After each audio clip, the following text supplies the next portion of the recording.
So we have our third session with Erica Kale tonight. She's going to be talking about social media again.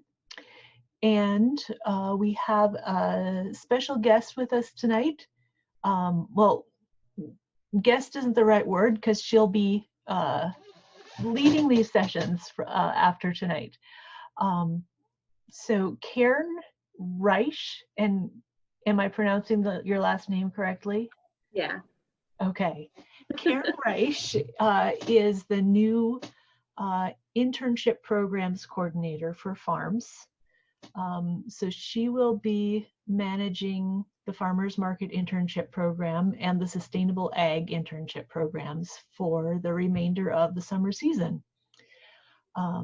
So did you want to introduce yourself, Karen? Did you have anything? I was going to say hi, everyone. I'm excited to get to know many of you. I do sit in Fargo, and I'm come from the nonprofit world, so I'm really excited to get to know you all and see how I can help wrap up the season. Awesome. Thank you, Karen. We're gonna do an opener again. It's been a few weeks since we've done one of those, and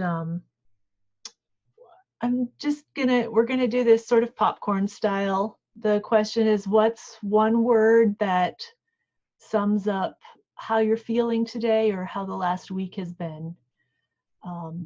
And when you've said your word, then call on somebody else in the group to share theirs.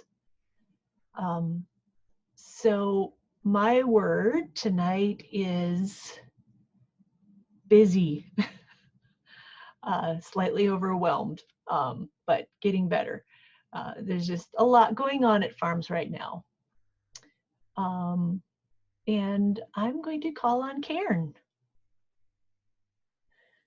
So the word that's coming to mind, I don't know how great it is transitional. So I had a wonderful conversation with Stephanie this morning, and so trying to wrap things up and get started and doing a lot of reading. So kind of in this transition space, and if that's a feeling, that's how I'm feeling. So why don't we go Lorinda? And what's a word that describes how you're feeling, Lorinda? Exploring. I don't know if you can hear me, but exploring. Yeah. Do you want me to explain that or just go on to the next person? If you want to explain it, you can. You don't have to. Okay, I'm going to explain it a little bit. Just because I'm going from doing the internship for a farmer's market to a food box program. Just finding new things to do in different ways. All right, then I'll call Shelby. I'm gonna go with stressful. I was just trying to get all my summer things wrapped up and moving back to school and not forgetting anything, because I probably won't be home for a while. So yeah, there's just like a lot going on, and it all just kind of like caught up last week, and I had to like get it all done. So Felicity.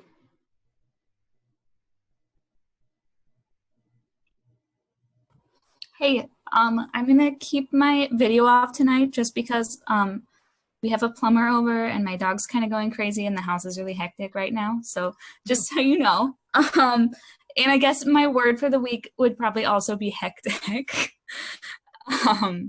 Yeah, it's just we're kind of starting some new projects at the farmers market, and then also trying to like balance that. I'm trying to finish up my master's degree at NDSU, so like there's been like deadlines, and then harvest is starting, so it's been like a kind of a crazy mix of stuff this week. For sure. Oh, let's see. Who else wants to share? I think we have Erica and Quinn Okay. left. All right. I will. How about you, Erica? Yeah, so my word for the week, or last week, I suppose, was probably excitement because I'm relaunching my website. So that's really exciting for me. I'm doing a lot of new stuff with my business. So I'm pretty excited right now. And we'll hop over to Quinn then. So just so I understand correctly, we're just picking a word that we're feeling right now? Yep. Just describes how you're feeling today or sums up the past week. Today would be creepy crawly because I'm disassembling these greenhouses, and part of it was cleaning one of these tanks, and there were so many dead spiders, some live ones inside of one of these things, and I just feel like they're on me. It's just gross. So whatever emotion that is. For sure. Great. Well, thank you all. Let's see. So I introduced Karen, and before I turn it over to Erica, I just want to give you all a few minutes to see if you have any questions, any reports about any new updates from your markets this week. Are things going well? How are the COVID precautions going? We've talked in the past weeks about some challenges with those.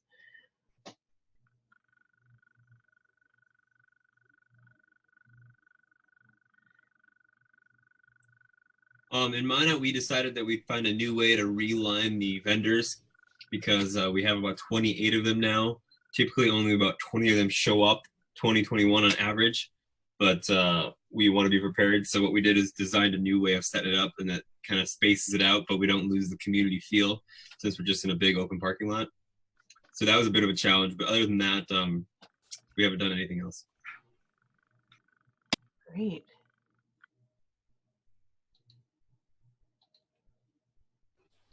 I took Erica's advice on the calendar and I went ahead and made the whole, like all of the things ready for each week because it was a mobile farmers market, you know, so I put the different locations for every week, but then our market closed, so I didn't get to use any of them. I used a couple of them, but I really liked that because then I just knew what was going to happen, you know, I didn't have to stress. I bet it was a good exercise, and you will probably use that later at some point in the future. Yeah, definitely. I think Fame has joined us. Fame, do you have any updates from your market?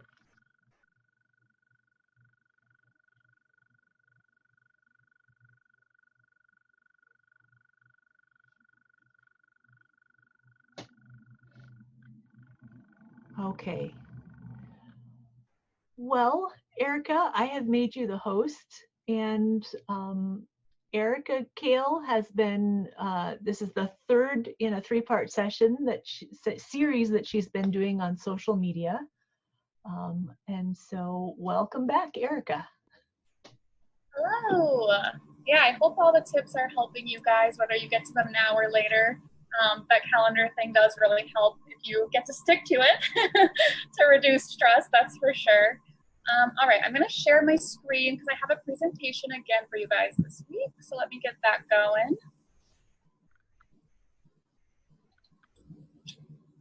Okay, it should be shared. And let me just continue my presentation.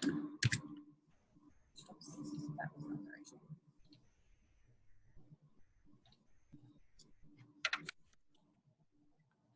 Okay, if you guys have questions at any point, feel free to shout them out. But today we're talking about how to grow your audience, how to measure your analytics, and how to create social media blueprints for the future of your farmers markets or future interns.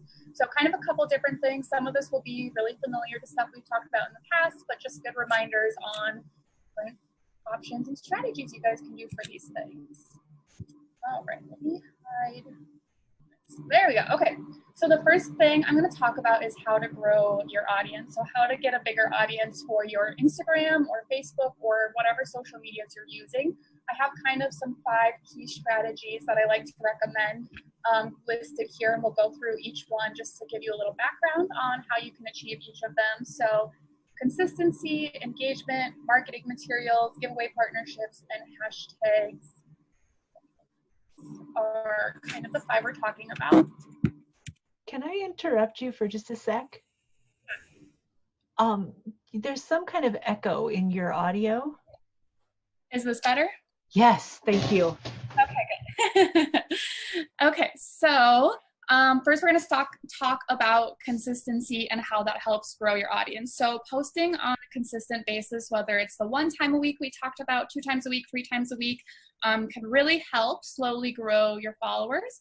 Basically, the whole idea there is just that you're going to keep up with it and not forget to do it 1 or 2 weeks because like I mentioned, every time you kind of get something out there, it's a new opportunity for people to see your stuff.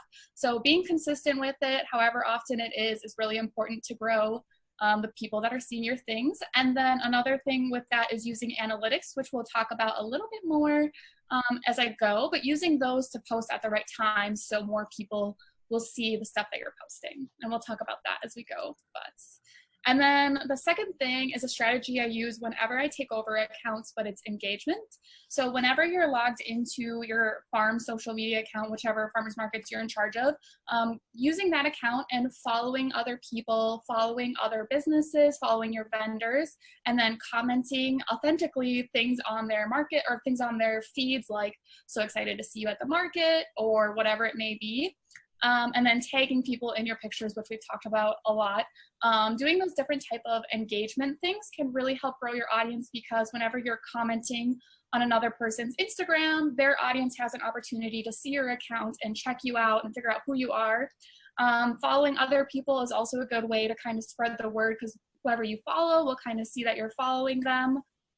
And then tagging, like I said, is just an opportunity to widen your audience if people share that you've tagged them in your post. So I always use this strategy when I take over accounts. I'll spend 10 to 30 minutes on my different businesses' accounts doing this kind of motion of going through their feed and liking other people's posts and engaging with other people's posts, commenting on things, just to kind of get the word out there that you're an account that's active and kind of show up in other people's audiences. Marketing materials, so making sure that you have it out there, that you have social media accounts and what your account is, putting it on chalkboards or signs or any flyers or any marketing materials that your guys' farmers markets have. That's really important because people don't know to follow you, obviously, if you don't have it out there that you guys have accounts. It's also really important too because for Instagram specifically, it's hard sometimes to find people's account names because it doesn't automatically show up if you have to choose something that's a little bit different than what you would think it would be. So that's just a little reminder, kind of something everybody thinks about, but it's important to remember.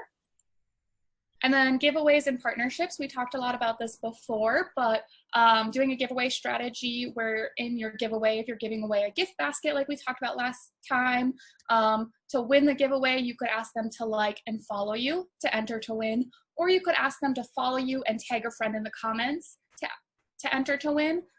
Taking a friend in the comments is just a good way to get more people to kind of see your account again, and it's a way for them to enter to win whatever you're giving away. So that's a good strategy to kind of spread the word as well. And then partnerships, tagging vendors in your Instagram stories or Facebook stories and any posts that you have, because when you tag people, they have the opportunity to share it to their stories then as well. Or sharing for share, basically similar idea, just sharing and tagging as much as you can because then people will usually, because a lot of farmers, like it's a lot of work to put out content, as you guys know, all the time. So when you tag them, they have the opportunity to share that and have more content for themselves. I don't know if that makes sense, but basically like the more you tag people, the more you put them in your stories and on your feed, the more opportunity for them to share it to their audience is basically what I'm going for. Okay, and then hashtags, which we talked about a little bit last time as well.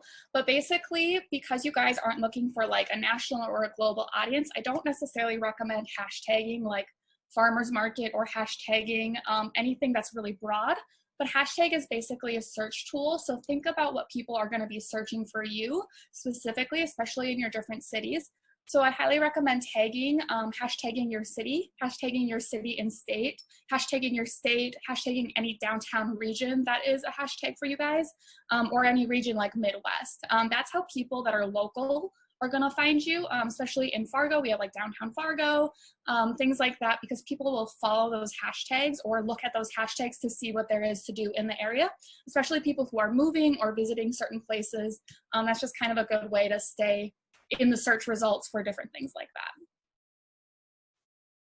All right, did anybody have any questions about those couple of things I just talked about to grow your followers? I know it's kind of a lot of different things, lots of stuff we talked about, but. Do you have some examples of hashtags, like especially like in Fargo for Felicity? I'm assuming those would be the ones you'd know. There's probably hashtags for Minot too. Or yeah. So a hashtag in Fargo, what I do on my posts is I do hashtag Fargo, I do hashtag I love Fargo because it's a region specific one that a lot of people use. I do hashtag Fargo, North Dakota or Fargo ND. I do hashtag North Dakota, hashtag FM Moorhead area is one, hashtag downtown Fargo is one, hashtag Midwest. So things that are kind of region specific, and you can look, if you search in Instagram and you search like Fargo or whatever, it'll show you a bunch of options, and it should also show you the number of how many people use that hashtag. So that can kind of let you know if it's a popular hashtag that a lot of people are using. So yeah, you guys, I would just look in Instagram to see if people are hashtagging things for your specific city state. So like Fargo, North Dakota or Fargo ND, whatever your city state is. Or if you guys have downtowns that have specific ones, it's kind of hard to know with the smaller towns, but some do. So like Fargo has Fargo, downtown Fargo, hashtag downtown Fargo. So yeah. Thank you. That's helpful. Yeah. Okay, good. All right, so sorry, I kind of blew through those, but that's the main idea for growing your audience. Just engaging in all the things that Instagram gives you the opportunity to engage in. Instagram really promotes people that use it to its fullest ability. So using hashtags, tagging your location, tagging people, and then staying active on your account after you post something, it kind of signals to Instagram that somebody is active on the account, and so they'll boost your post to more people because they want interaction to happen. That's kind of their goal, is they want to keep people on the platform. They want to keep people, you know, scrolling and whatever. So when you comment and when you do all these actions, you're kind of signaling to Instagram that you're an active account, and they are more likely to kind of promote your stuff and put your stuff out there in front of audiences because you're an active account. So and then you have more chances, obviously, for people to see your account, kind of like a spider web of people finding you through all these different ways, through hashtags, through other accounts, through stories. You can also, on your stories, you can tag certain regions, certain locations, and some people watch stories based on locations, so that is another option as well. Okay, then I'm going to talk about analytics if you guys don't have any other questions. Okay, so how to measure your analytics. So Instagram and Facebook both have a ton of analytic options, like a lot. So some of this might be familiar to you guys. If you have business accounts, this is the only way that you can see Instagram and Facebook analytics. But basically, I have a little video to kind of walk through how to find it and what you should look for you guys specifically. So I will pull that up. Okay, so the video's over here. Okay, so the first thing you do is you go to like your little home icon on the corner, and then you'll open up the sandwich menu on the side up here, and that'll show insights, which is what we're gonna click on to see all the things. And then in here, it gives you tons of different options. They just redid everything, so it looks totally different than it used to. But it has reach, interaction, followers, so millions of things you could look at. So if you go into reach, this is kind of gonna show you the past week, how many people have seen your account, come across your everything, your profile, come across different buttons, touch buttons, watch your stories, etc. And then if we go out, I didn't post that much, so my stuff is kind of low, but let's see here. Then if we go into interactions, that's going to show you how many people have engaged with your account, liked or commented or shared different things. Kind of for everything. It does posts, stories, IGTV, etc. And then the followers one is kind of the one that we're going to use the most. This is going to show you basically locations of your followers, so where they're coming from, the age range and demographics of your followers, how old they are on average, and then what percentage of men and women you have following you. And then at the very bottom, it's going to show you the most active time of your followers. So when people are on the most, you can toggle between hours and days to kind of see what hours they're on the most and what days they're on the most. And then you can also click into down here, which will show you posts, and then it'll show you all of your posts for the year. And at the top, there's like little menus where you can look at specific things. So you can click open each menu, and then it will let you choose from all these things: photos, videos, carousel, shopping. So I clicked photos for this one. And then you can click into the second one, and it gives you, again, a bunch of things you can look for. I would say likes and comments is probably going to be the most important one for you guys. I think I click comments here. And then you can also choose a time period. I'm pretty sure I click last 6 months, which is going to be important for you guys because you've only been managing the account for 6 to 3 months. So you're going to want to click into those. And then it'll kind of show you what got the most comments. So I clicked the top one because it got the most comments. And this is going to help me know what type of post gets the most comments. Or you could do it for likes, and then you can kind of use that information. And then here's just clicking into stories. You can look at kind of all the same things, looking at sort of what performed the best. And then you can use that information for what performed the best to kind of figure out what you want to keep posting and what people like the most. So, and then another really handy tool is going back out to your profile and then clicking on a specific post. It's going to show you a little bar that says view. It's kind of at the bottom of the photo, and then that's going to show you all of your insights for your picture specifically. So what it made people do, what actions people took from it, how many people saw it, impressions, reach, basically all the things. And that's kind of good information as well. And I'll tell you why. We'll go back to the presentation here. So the key data I would recommend you guys looking at is your demographics. So your age range and your gender range of who's following you, because knowing that information is going to kind of help you guys decide what is important to post. If you have a really young audience on Instagram for some reason, you're going to know that you should maybe be talking to college students and putting posts out there specifically that are geared towards college students. Or if you have an older audience, that might tell you information as well. Same with gender, that could tell you kind of what type of information or things that are going to catch their attention based on who is looking at your stuff and who's following you. And then looking down into that post activity time is going to show you what days are going to be the best to post, because kind of the darker blue one here, it means that most of my followers are online on Thursdays. So posting on Thursdays is probably a good idea for me because it's going to get the biggest reach of my audience.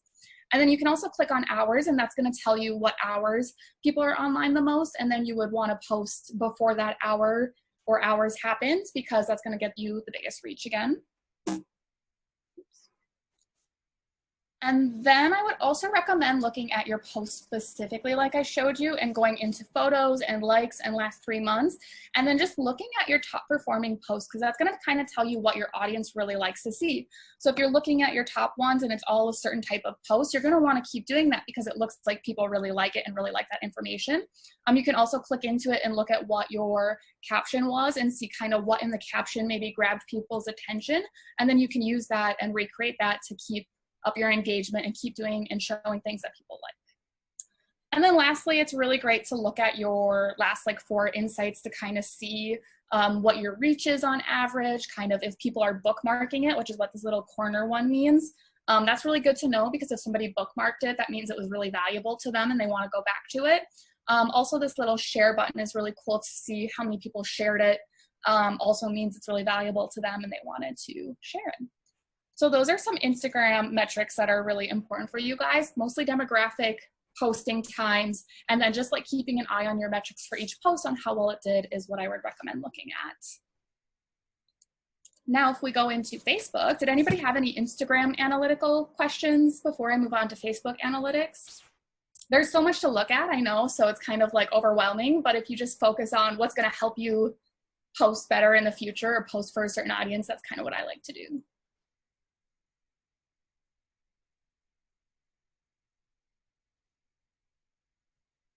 No questions? Okay, I will go on to Facebook then. All right, so Facebook Insights is located, if you're an admin, on your page at the top here, it says Insights. Facebook also will show you a ton of data. If you click into Insights, you can kind of see a summary for the past 7 days as shown here. So you can see all sorts of things, page likes, page views, page reach, all the things. And then on the side here, it has a list of all the things you can click into to see more specific stuff. And then for Facebook, you can go view more than 7 days. So you can do it by month, I think, and by months maybe. So the things I recommend looking at is clicking this People tab down here and looking at your demographics again. So this People tab is going to show you how much percentage of your followers is women and how many is men, and then it's also going to give you that age range again. Basically to do the same thing to kind of see what you should be posting for. And then it's of course really helpful to kind of look at where people are following you from, because that'll give you an idea on if you have people coming from far away to your farmers markets. Maybe that means you want to post more information out there for people that are traveling to get there if you have a lot of followers from kind of further away than you would think. So this kind of gives you a breakdown of where your followers come from. So that's really helpful. And then if you go into the post tab on the side here, this is going to give you that days and times look again of when you should be posting days and times. So mine is basically even. You can kind of see none of the numbers change here for days.Maybe it does for you. But then times, looking at this time graph, it kind of looks like the whole day. But if I really notice, there's kind of a little hump here around the 6 to like 5 to 7, I would say, range. So that kind of tells me that I would probably want to post at like 4 o'clock to reach just the most people, because then people coming online right at this hump are probably all going to see it because there's more people on at this time than there would be, say, earlier in the day. So that's kind of good information to have if you want to find a really great posting time for social media for Instagram and Facebook. That's good to look at. And then on that same post page, you can just scroll down and it's going to give you that overview of all of your posts again, kind of like Instagram does. It's going to kind of tell you all of your reach and engagement and things. And you can kind of take a look at that and see what performed really well, what didn't perform well. And you can kind of look at the data and decide if it was because it was posted at a certain time or if it was because it had a certain caption. You can kind of just use that information to decide what is working for you and what you want to keep doing. Okay, did anybody have any questions about any of those analytics stuff?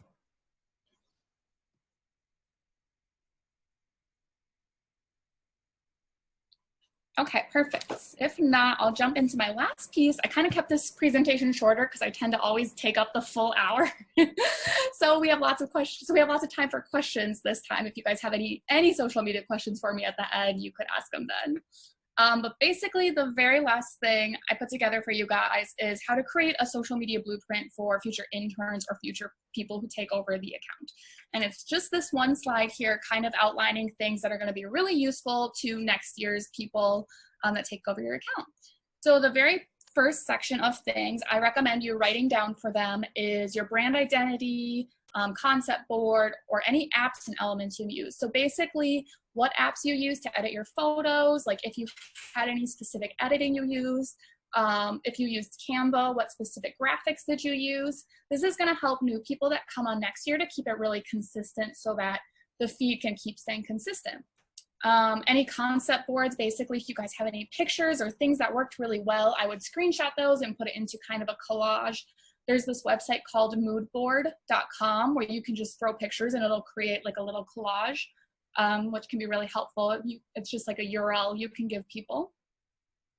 And then secondly, an analytic report at the end of the summer, kind of looking at all the stats of who your audience is, what worked really well, like what are your top performing posts, and then what you think people should try, or just any notes you can write down and give them, like, oh, giveaways worked really well, or people love to see dogs at our farmers market, or whatever it is. Little notes like that can be super helpful for future people to take over, because then they can start with a base instead of starting from nothing. And then lastly, any sort of vendor or partnership information. So handing them any sort of vendor accounts in like a spreadsheet or a list, so that they don't have to go and do all that research again. Giving them all the accounts, giving them information on how you ran any giveaways, on who your sponsors were, is going to be really helpful for them. Like I said, so they don't have to go track down all these new accounts or track down information. It's also really helpful for people that are organizing next year to kind of look back at who you guys reached out to and what worked and stuff. So I definitely recommend putting together a little report at the end of your term with kind of this information to hand off to the next person, because that's going to kind of help them start off with the right foot and kind of continue to grow the accounts. And then that's everything I have for you today. You guys can follow me on my Instagram account. I post a lot of tips and stuff, and I'm launching my website, like I said. And I like to put out free resources all the time. So posting checklists is something I'm going to put out there, which is basically a checklist of like what I check every time I post, which I kind of already shared with you guys, but it's basically I check to make sure I'm tagging people, that I have location turned on, that I'm comparing my new post to my feed so that it looks kind of similar, things like that. Did anybody have any questions about that last part or about anything I talked about today?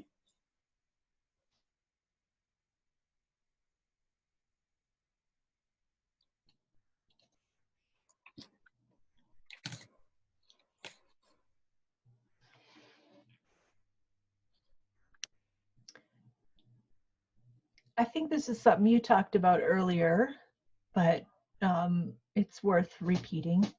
I'm always trying to figure out how long to make my posts and how to format them so that they're readable.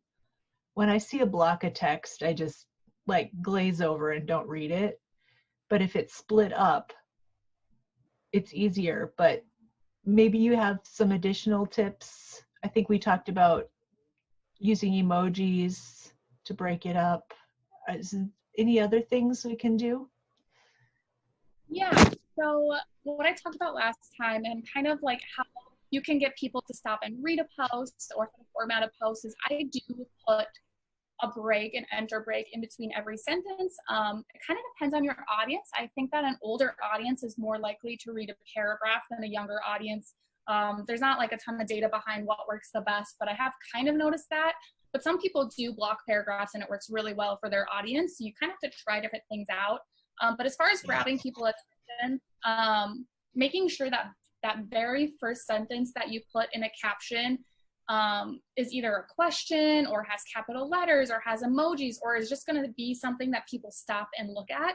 A common tactic is also to put kind of like an counterintuitive phrase that maybe like juxtaposes against the picture, because people kind of read it and are like, wait, what does this mean? And then they click to read more. I definitely recommend kind of having like a formula for your captions to make it easy for you to kind of keep going back and doing it. So like what I do is I kind of have a caption formula where I do the first sentence is like a hook. So basically it's like a statement that's like, oh my gosh, this worked so well, ... And then my second sentence is like the content of what I want to talk about. So I would write like, oh, have you guys ever tried this, blah, blah, blah, and like give the information. And then ending your post with a call to action is always good. So like asking a question for people to answer in the comments, or telling them to join your farmers market this Saturday, or asking them to visit your website, kind of asking them to take an action, because a lot of people don't really think to take an action unless you're sort of telling them to. So you're more likely to get people to kind of take those extra actions if you ask them to or tell them to at the end of your like sentences. But yeah, and then I think that any sort of like story you can tell in a caption always catches people's attention. Any sort of story about the vendor or story about like, today was a hot day at the farmer's market, like what was your favorite vendor today, or something like that. Something about the event itself can be a really great caption as well. Sometimes if I'm information that's really important, like a link that I want them to use to register for a webinar, I will shorten it using Bitly, and then I will use Canva to paste it onto the graphic that I'm using, like in a box, so that's really visible. I don't really know if that's effective or not. Is that a good practice or not really useful? It's kind of hard for people to take actions from social media graphics because it's the extra step of having to type it in or write it down. What I would recommend is a site called Linktree. I don't know if you've ever heard of it before, but it's basically you put the URL in your bio, your bio of your Instagram and your Facebook, and if people click on it, it will give them options of things to go and see. I really recommend those because then you can just tell people like, oh, to find this, click the link in bio. And then people can click that link and they can see options to go to your website, options to go to an event, options to go to an article. And it's really, really easy to make. I put it off for so long and then I did it a couple of weeks ago and it took me like 5 minutes. Like it was so easy. I was kind of embarrassed that I put it off for so long. So I do recommend that for you guys, putting those types of links into your bio so that you can send people from Instagram to your Facebook, to your website, and to any other resource that is really important to your organization. That's a really great resource. It's called linktree.com, I think. If you just Google it, it should come up. And then you can put that important information in there. And it's really easy to use, like I said, so don't be scared of it. Right. Yeah, so I think like if you do a graphic, it might be more useful instead of to put like the link in the graphic, just to put what the item is like really big and loud in the graphic. So like resource on how to do this in the graphic, and then in your caption just say, this is a great resource, grab it up at our link in bio, and then people will go click that link instead of having to type it in. So that's what I would recommend for any sort of thing like that. Cool. Thank you. Yeah.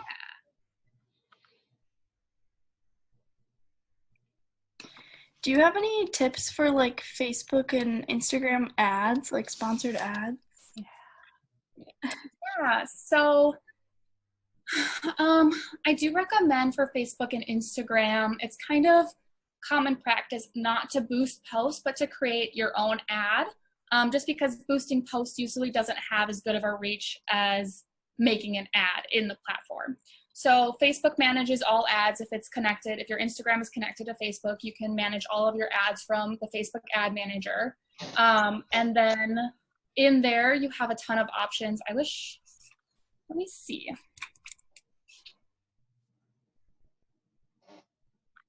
One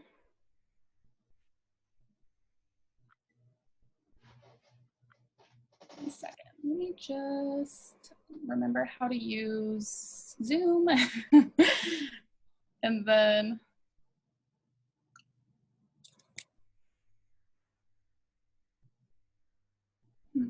how do I stop sharing my screen? Do you know? It's still sharing, right? Yeah. Oh, here we go. The green stop share, middle bottom. There it is. I'm blind. Okay. Let me open this up real quick and I can kind of show you actually, because this will be really useful if any of you guys want to do ads. Okay. Okay, so ads. So if you go in here and you go to manage ads on the corner,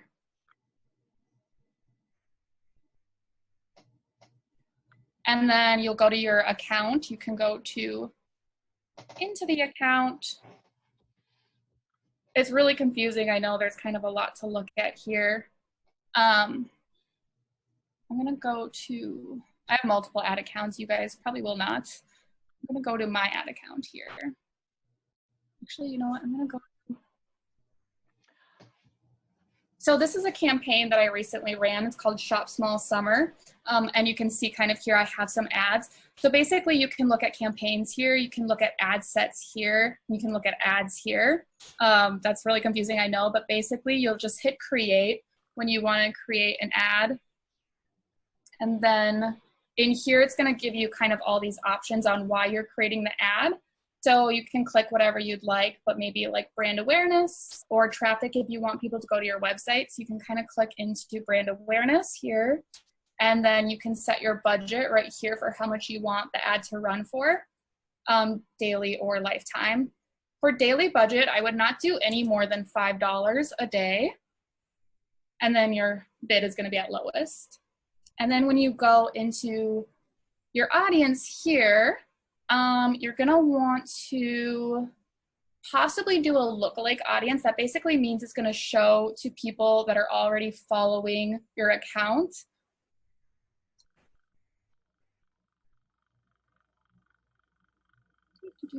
So you just have to type in I have too many accounts, so it's going to be kind of confusing, but create the audience. Come on. And then when you go into locations, you'll just put, Fargo. And then you can choose an age range. For you guys, I would recommend 25 to like maybe 60, or you could do the full parameters. And then when it says detailed targeting, you probably would want to put farmers market in here. And then when you look over here, it says interests. So this basically means that you're targeting people that have said that they're interested in farmers markets. And then it kind of has a bunch more options, or you could just skip it and just have people in your area get the ad. And then I would highly recommend you do manual placement, and then you just choose only the feed. That's really important because you guys probably aren't going to want your ad to show up in a bunch of weird places. Oops. So basically right here, news feed is checked, and then Instagram feed if you would like. And then the only other tip I have when you're going through this is to do a carousel ad, which means you can place multiple images in it. And then you're gonna manage that right here. So let's see here. Into shop small smaller. No, there we go. And then you can like upload your images, you can write in your headline. So if I go back to my main account, I'll show you an example of what we did. See, I know it's like really confusing because there's like so much to look at and see, so you kind of have to play around with it. And honestly, even Googling or YouTubing videos on how to create a Facebook ad would be something I would recommend for you guys because it can get really complicated, but a simple tutorial will kind of show you all the information you need. Let me go back to this one. While you're talking about Facebook ads, can you make sure you cover setting up the account to create a Facebook ad? Because we've had issues in the past at FARRMS where I had a staff person who was posting who was not the account owner. They were set up as like an admin, but then when they tried to create an ad, it like attached the account to their personal, and then they ended up having to pay for it with their own credit card. And I don't want that to happen to any of the interns. Yeah, definitely. Sorry, they just updated all of this. So even I'm a little bit like, okay, they moved a couple things on me here. So it's kind of hard to figure out. Okay. So when you're doing an ad for a company, you need to go into this business settings, basically. So basically, sorry, I have like the thing here. Get that out of the way. So if you go to your Facebook page, again, and you click over here, and you're already an admin of the account, you're gonna click Manage Ads. And then you wanna go to Business Settings, I believe it is here. Maybe it is Ad Manager.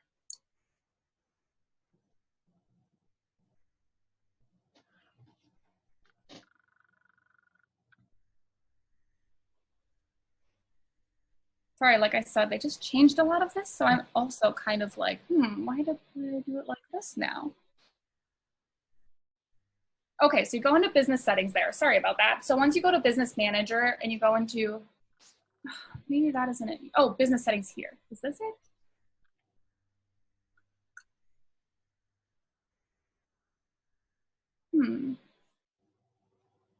Add account settings.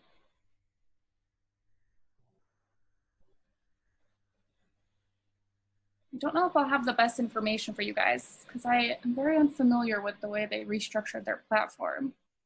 I thought I'd be able to figure it out since I just did this. And it has to be set up as a business for you to place ads. Yeah, so basically, yeah, you have to go into your business pages instead of your personal page. So if you go to Ads Manager, I believe, it's probably gonna take me back here.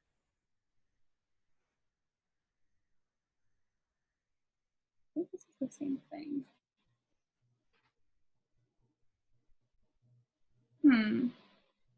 Okay. Yeah, sorry, I really don't know how they redid everything here.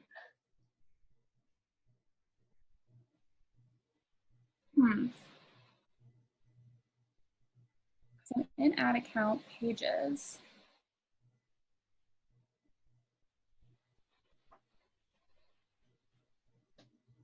You know, I don't think I'm going to be able to show you because I just don't know where anything is at here, but I actually do have a really good resource, that link I can share for you guys so you can figure this out, because it kind of went through how everything looks now and like where things are located to do that. But she is right. If you start doing ads, there's an option when you click in it to do it for yourself, and there's an option to click in to do it for the business. And you don't want to do it for yourself because then the business isn't going to have any of the information about the ad you ran, and you're also going to be charged personally for it instead of the business account. So that is something to keep an eye out for when you're going into the account, to make sure that you are under the business account instead of your personal account. And you'll be able to tell because it'll say your name at the top versus an option of being able to click into the business for it. But yeah, I'll send Stephanie that resource link on how to set up an ad. It's like pretty long. It's like a 40-minute video, but if you watch it and you want to get a really great ad created for your farmers market, I would highly recommend watching it and setting it up kind of how they say. And then it'll kind of show you the best way to get your money's worth for making ads.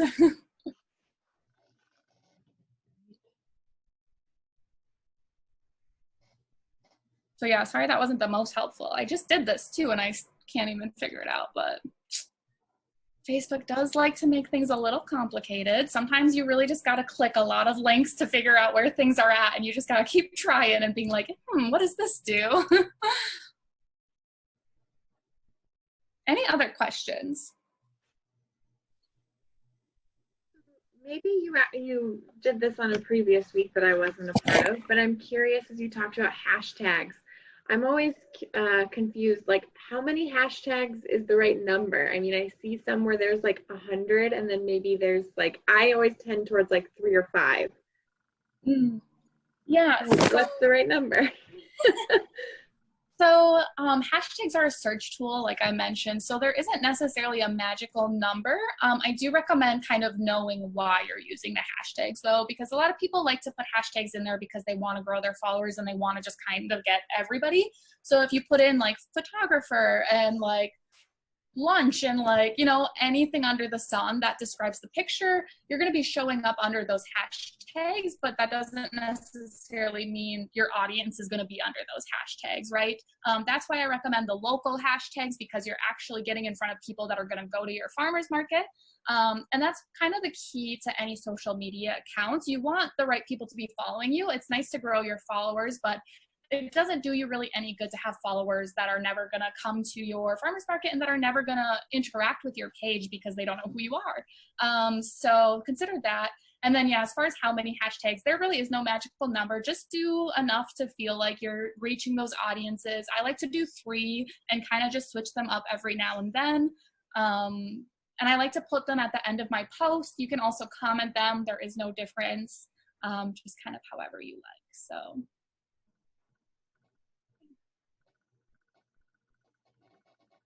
Thanks. Yeah.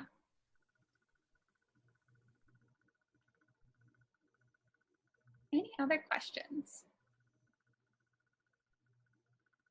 I would say the number one thing, I think I say this every week, but it's always just kind of trying things and getting out there and doing it. That really goes back to the consistency piece. A lot of people kind of tiptoe around posting because they want the perfect post or they want everything to be lined up perfectly. But in a way, more is better, but also quality is really good, obviously. But like, don't be afraid to get started and put things out there, because that's how you're going to grow, and then you're going to get better as you go. So that's what's important. And also people, whatever you post, whatever you're putting out there is going to be new information to your audience. So trying to diversify the info you're putting out there, talking about different vendors or how much things cost at your farmer's market, or whatever information you can give the audience is going to be good, because it's going to educate them on your farmer's market, and it's going to give them a reason to follow you for new information, etc. So.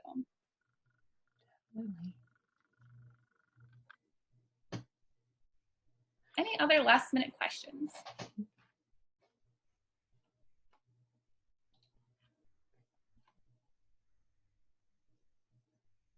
Was there anything else, Stephanie? I know you guys have a couple more sessions coming up about specific topics. Is there anything I can touch on for those topics that would be helpful before you do them?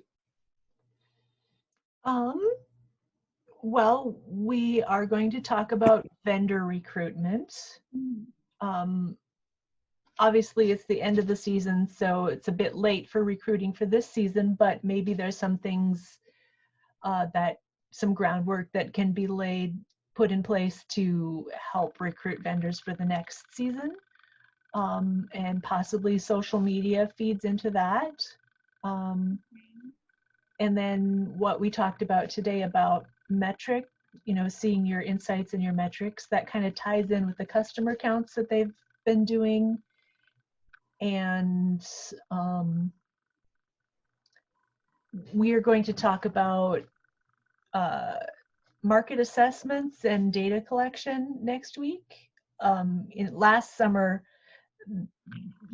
batch of interns spent most of their time doing customer satisfaction surveys at the markets. And so that's informing what we're doing this summer. So we have some data from the markets from last year about the demographics of the shoppers. And that combined with the demographics that we can find off of Facebook Insights and Instagram Insights kind of paints a picture of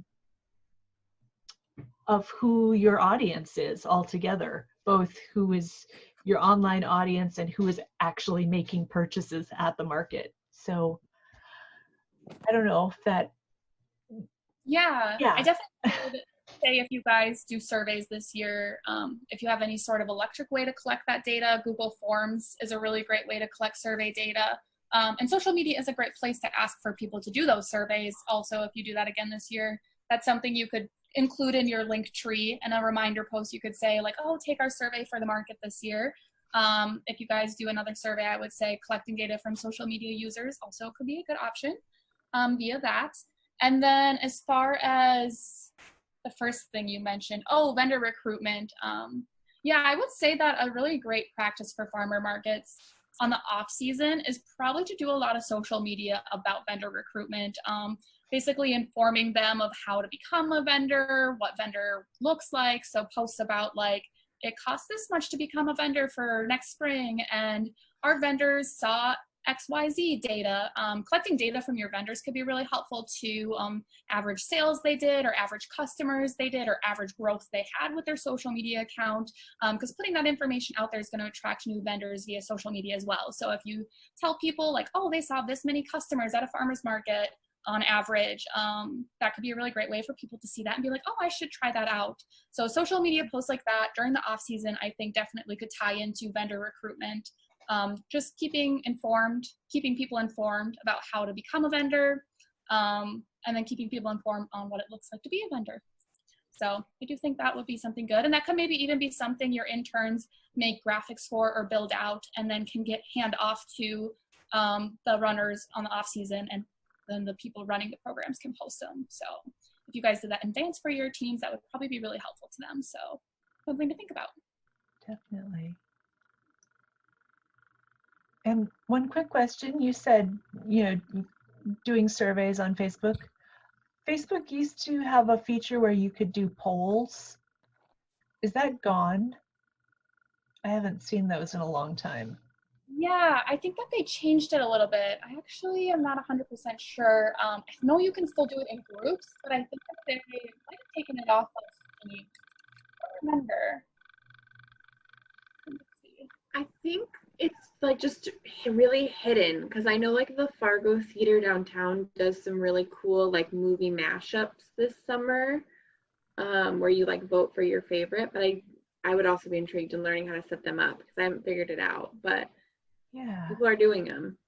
Yeah, I know you can do it in a group, but I don't see it as an option on a post, but maybe a business post has different options. But also, like I said, Google Forms, attaching those as a link to anything is always really useful and helpful, and people click them and stuff. So also doing like a giveaway to get people to take your surveys, like $10 or whatever to something. So There's some new tools out there. Well, one that I was shown was Slido, Slido, for really simple polls in real time. And then Karen, you had one, Mentimeter for presentations. Okay. And like interacting, and so like something like this, you could poll your participants immediately to make a text responses. Oh, that one. Okay, that one works better. Not for social media, no, but it's a fun interaction tool that, like, maybe if you were doing like a live from the market kind of video feed or something, you could maybe do something cute with that. But yeah, you'd have to get kind of creative how to use it. Okay. I think Slido gives you a link, and then you can share that, and people can like you could do what we did this morning, when we started, what's one word that describes how you're feeling right now? And then people would type it in and it generates a word cloud in real time. yeah, there's so many options of different tools out there. Sometimes you just need to Google it and see what comes up.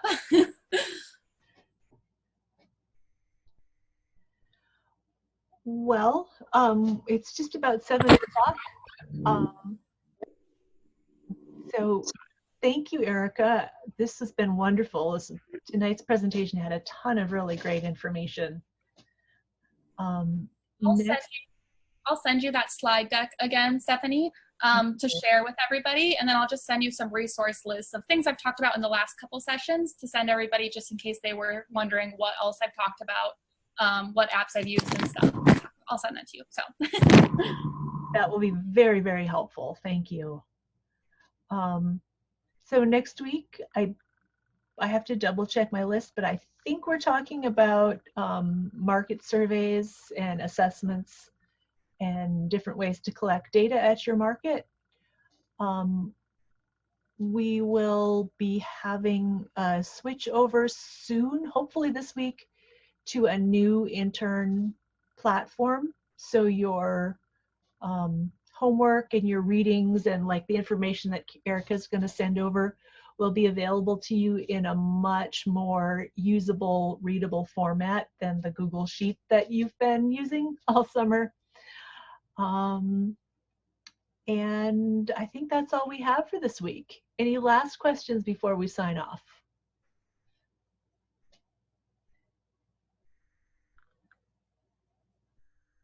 Well, I hope you all have a great week. Those of you who are back to school, I hope it goes well. And thanks a bunch, and we will see you all next week. thanks, guys. Bye. Bye, everyone.